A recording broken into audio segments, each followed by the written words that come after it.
شعیب صاحب پہلے آپ بتا دیجئے، چیف جسٹس صاحب ثاقب نثار صاحب سے بھی شروع کر سکتے ہیں، اور عمران خان کی وارنٹ گرفتاری دینے کے لیے جو ٹیم لاہور گئی اور کل ان کی توشہ خانہ میں پیشی بھی ہے، اس کے اوپر بتا دیں کیا گرفتاری ہو سکتی ہے؟ 9 کو ہائی کورٹ میں بھی پیشی ہے۔ دیکھیں پہلی بات تو یہ ہے کہ 9 کو ہائی کورٹ میں پیش ہونا ہے، میرا خیال ہے وہ آئیں گے، اور کل جو حاضری ہے وہ بیسیکلی یہ جو وارنٹ بھی تھا فار پروکیورمنٹ آف اٹینڈنس ہے، جیسے رانا ثناء اللہ صاحب کے خلاف بھی میرا خیال ہے کل کے لیے ہے، وہ بھی نان بیلیبل وارنٹس ہیں، اس کا تو نہ ڈرامہ ہوا، نہ کوئی کسی کو گرفتار کرنے گیا، نہ کسی کو کوئی بتانے گیا، انفارم کرنا اتنا ہی کافی ہوتا ہے، میڈیا میں آ گیا بھئی آپ کے خلاف نان بیلیبل وارنٹ ہو گئے۔ یہ نان بیلیبل وارنٹ یہ سمجھنے کے لیے ضروری ہے کہ جب مثلا کوئی گواہ بھی ہے نا، وہ اگر عدالت نہیں آتا اور گواہی دینا ضروری ہے تو عدالت ان کے پہلے بیلیبل کل عمران پیش نہیں ہو رہے، بھی جاری کل عمران پیش نہیں ہو رہے، پروبیبلی نہیں پیش ہوں گے، بظاہر تاثر ہمارے یہ کل نہیں ہو رہے، 9 کو ہائی کورٹ میں آئیں گے۔ یہی وہ اپلیکیشن دیں گے کل بھی کہ جی ان کی زندگی کو خطرہ ہے اور ان حالات میں ان کا پیش ہونا مناسب نہیں ہے، یہاں وہ نہیں پیش ہونا چاہتے، یا انہوں نے جیسے پہلے کہا ہے کہ اس کو ٹرانسفر اپلیکیشن دیں چیف جسٹس اسلام آباد ہائی کورٹ کو، چونکہ یہ ٹرانسفر ہوگی، سیشن جج کو ٹرانسفر دے سکتے ہیں لیکن سیشن جج ود ان لمٹس کسی اور جج کو ٹرانسفر کر سکتا ہے، لیکن اگر یہ چیف جسٹس کو دیں گے تو چیف جسٹس صاحب اسلام آباد ہائی کورٹ والے یا ہائی کورٹ میں جو ریٹ پٹیشن ہے اس کی صورت میں اسلام آباد ہائی کورٹ اس کو ٹرانسفر کر سکتا ہے۔ آپ کو لگتا نہیں ہے کہ یہ تو خیر تفصیل میں آپ چلے گئے، لگتا نہیں ہے کہ عمران خان کے پکڑنے کی تیاری ہے؟ دیکھیں میرا خیال ہے کہ پچھلے 11 مہینے سے تو ان کا کام یہی ہے۔ 11 مہینے سے انٹینشن نہیں تھی، اب مجھے لگتا ہے انٹینشن۔ میں یہ کہہ رہا ہوں پچھلے 11 مہینے سے ان کا ٹارگٹ کیا تھا؟ The only issue Imran Khan. آپ پچھلے 11 مہینے سے ان کی سٹیٹمنٹ اٹھا لیں، پورے پی ٹی ایم کے لوگوں کی آپ پریس کانفرنسز لے لیں، ان کے بیانات دے دیں، ان کے خیالات لے لیں، ان کی نظر میں معاشی بدحالی کوئی ایشو نہیں ہے آج بھی، ان کی نظر میں سیاسی مقدمات جتنے چاہو بنا لو کوئی ایشو نہیں ہے، ہیومن رائٹس وائلیشن کوئی ایشو نہیں ہے، بے روزگاری کوئی ایشو نہیں ہے، کارخانے بند ہو گئے کوئی ایشو نہیں ہے، ریزرو ختم ہو گئے کوئی ایشو نہیں ہے، مہنگائی اتنی زیادہ ہو گئی کوئی ایشو نہیں ہے، اور اس کے علاوہ کرپشن کیسز ختم ہو گئے، نئے بلاز بدل گئے، ای سی ایل سے نام نکال دیا، ریاستی ادارے استعمال ہو رہے ہیں، ساری چیزیں ایک طرف، دی اونلی ایشو ہے عمران خان کو کیسے پکڑنا ہے۔ پھر پکڑا جا سکتے نہیں جواب، پھر میں پلشت پکڑنے میں تو دیکھیں ریاستی ادارے سارے ان کے پاس ہیں، ایک دن میں پکڑ سکتے ہیں، کون سا اتنا بڑا ایشو ہے؟ مجھے لگتا ہے کہ یہ اگلا ہفتہ بھاری پڑنے والا ہے، جی مجھے لگتا ہے اگلا ہفتہ بھاری پڑنے والا ہے پلوشا سے۔ دیکھیں عمران خان صاحب کو میں ایک بات بتا دوں، عمران خان صاحب کو اگر یہ پکڑیں گے وہ بھاری ان کے اوپر پڑ جائے گا، کیونکہ جو مقدمات ہیں نا، مقدمات ایسے نہیں ہیں، یہ سوائے پولیٹیکل وکٹمائزیشن کے کوئی ایسا سیریس مقدمہ ہے ہی نہیں۔ 144 کی خلاف ورزی ہوگی، آج بھی پرچہ ایک نیا دے دیا نا لاہور میں، 75واں مقدمہ ہوگا، ہاں جی یہ 144 کی خلاف ورزی ہوگی، یہ جی اسے جان سے مارنے کی دھمکیاں دے دیں، یہ ورکرز ہو گئے، جو بھی مقدمات ہیں اس میں سے 80% وہ ہیں جس میں وہ موجود ہی نہیں تھا، مثلا الیکشن کمیشن کے سامنے جناب احتجاج ہو گیا، پلشا جو سیاسی اعتبار سے ہو گیا۔ ہم نے عمران خان کے دور حکومت میں بھی دیکھا تھا، انہوں نے اپوزیشن کو اسی طرح پکڑ کے جیلوں میں ڈالا تھا، مطلب شاہد خاقان پہ میرے خیال میں ابھی تک بھی مقدمے کی شکل کیا ہے مجھے نہیں پتا کہ اس میں کوئی جان ہے یا نہیں ہے، رانا ثناء اللہ پہ ہیروئن ڈال دی تھی، تو اب کیا بنے گا؟ اب آپ عمران کو پکڑ کے جیل میں ڈالیں گے، یہی ارادہ لگتا ہے آپ کا؟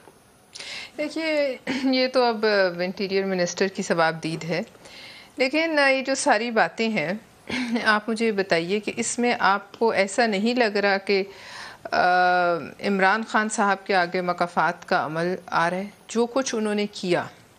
اور جس حد تک کیا، میں سمجھتی ہوں ابھی اس حد تک تو یہ حکومت جو ہے نہ وہ گئی ہے نہ اسے جانا چاہیے، یعنی رانا ثناء اللہ کے سیل میں چینی پھینک دینا تاکہ اسے چونٹیاں کاٹیں، مطلب اس قسم کے ٹارچر کو سوچنے کے لیے کوئی بہت بیمار دماغ ہوگا کہ جس کو یہ ٹارچر سمجھ آئے کہ کسی کو ایک سیل میں بند کیا جائے، وہاں چینی پھینکی جائے، اور پھر ادھر پبلکلی اناؤنس کرتے تھے وہ پروڈیوسر صاحب سارٹ ہو تو نکالیں، وہ کہتے تھے مونچھوں سے پکڑ کے اس کو جیل میں ڈالوں گا، اس کا اے سی اتروا دوں گا، جیل میں ڈالیں، اے سی اتروائیں۔ پھر یہ الگ بات ہے کہ ان کو پھر آپ اس قسم کی اذیت سے، یہ تو ایسے ہم نے معاملات سنے تھے، کوئی بڑی کچھ ایسے ہی ملک تھے جہاں ٹارچر کے ایسے طریقے ہوتے تھے جن میں وہ اسپیشلائز کرتے تھے، یہ تو پہلی دفعہ اس ملک میں اس قسم کی باتیں سنی گئی۔ اس قسم کی باتیں جو ہیں ٹھیک ہے کوڑے لگے جو کچھ ہوا، لیکن یہ عجیب سائیکولوجیکل تو پھر کیمرہ لگا کر دیکھنا، آپ کو یاد ہوگا مریم نواز صاحب کے ان کا الزام تھا، اور دیگر کے سیلوں میں، اور دیکھنا کہ کون کیسے زمین پہ پڑا ہے،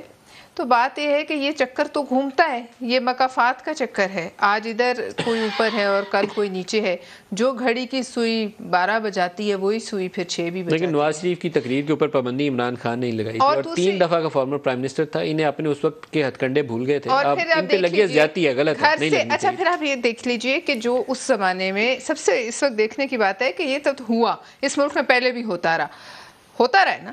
لیکن اس ملک میں یہ سب سے پہلی دفعہ ہوا کہ کوئی پولیٹیکل لیڈر بھی ہو، اس کو گرفتاری کے لیے ذہنی طور پہ وہ ان حالات کے لیے کہیں نہ کہیں تیار ہوتا ہے، جس نے ملک کو لیڈ کرنا ہے، کوئی پارٹی لیڈ کرنی ہے۔ انفارچونیٹ ہے ویسے کہ اس کو جیل میں جانا پڑتا ہے، انفارچونیٹ ہے، لیکن اس ملک کی ایک سچائی ہے۔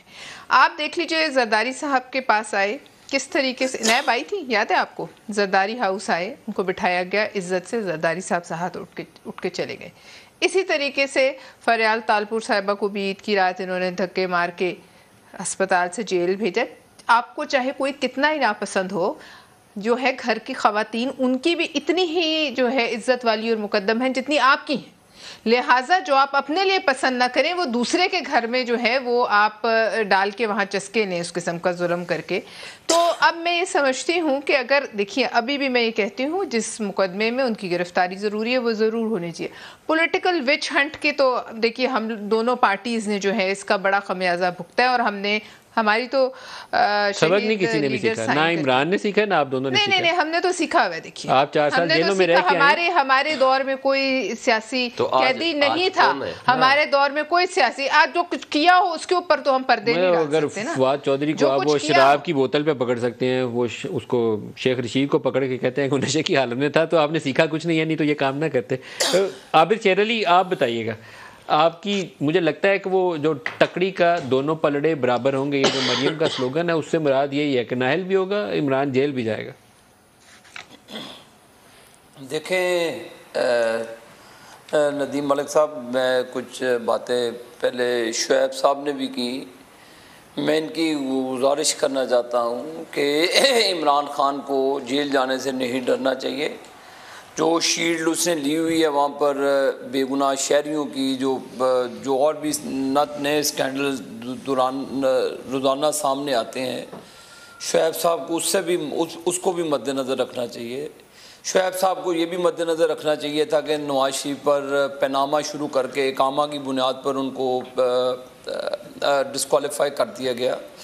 اور جس شواہد کے بنیاد پہ کیا گیا۔ عمران خان کے اوپر تو کیسز ہیں بھائی، توشہ خانہ کے کیسز ہیں، منی لانڈرنگ کے کیسز ہیں، وہ کیسز ہیں جو وہ خود مان چکا ہے۔ بیٹی میں نے نہیں چھپائی تھی، عمران خان نے چھپائی تھی۔ نواز شریف تو اپنی بیٹی کے ہمراہ میرے بھائی سزا کاٹنے کے لیے آیا، اس نے کہا مجھے کوئی جیل میں جانے سے ڈر نہیں لگتا۔ نواز شریف نے کبھی اپنے کارکنوں کو نہیں کہا کہ جی سار ادھر بنائیں، میں جیل نہیں جاؤں گا۔ میرے بھائی معاملات کو آپ دیکھیں، آئی ایم ایف کے ساتھ معاہدہ نواز شریف نے نہیں کیا تھا، آپ کے عمران خان صاحب کر کے گئے تھے، ان کی کیبنٹ کر کے گئی تھی۔